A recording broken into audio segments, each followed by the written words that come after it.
অসহায় মানুষ সুস্থ অসহায় মানুষ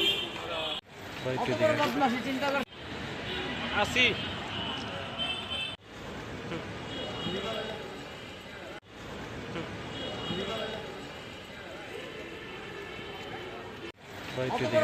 চিন্তা কর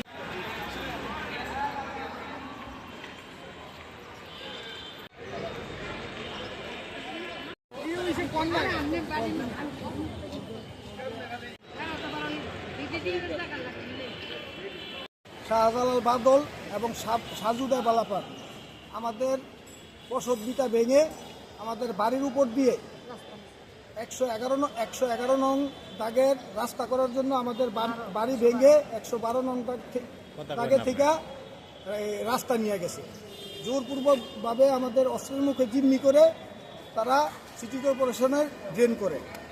তারপর এই আওয়ামী লীগ সরকার পতন হওয়ার পরে গত মার্চ মাসে আমরা যখন বিডিএস জরিপ যায়, আমরা জরিপের কাছে আমরা এটা অবগত করি এবং জরিপের লোককে দেখাই। সব কিছু ডকুমেন্টস দেখানোর পরে জরিপের লোক টাকা খেয়ে আমরা 2024 সালের মার্চ মাসে 13ই মার্চ আমরা মানববন্ধন করি।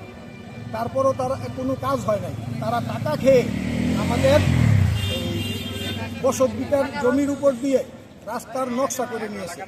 আমি ডিসি মহোদয়ের কাছে আবেদন জানাচ্ছি যে বিডিএস জরিপের যে গদ্য ঘোষপাড়ায় 111 নং দাগের জমি 112 নং জমির দাগের উপর দিয়ে যেই রাস্তা করা হয়েছে এবং যেই নকশাটা করা হয়েছে সেই নকশা থেকে আমাদের জমিটা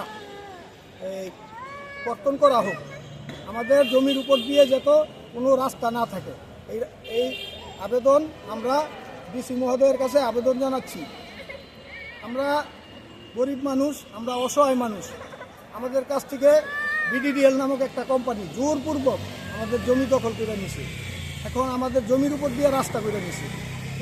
এই রাস্তাটা এখন বিডিএস জরিপে তারা নকশার ভিতরে উঠাইছে। এই নকশার বিরুদ্ধে আমরা ডিসি মহোদয়ের কাছে আবেদন জানাচ্ছি, এই নকশা আমরা বাতিল চাই।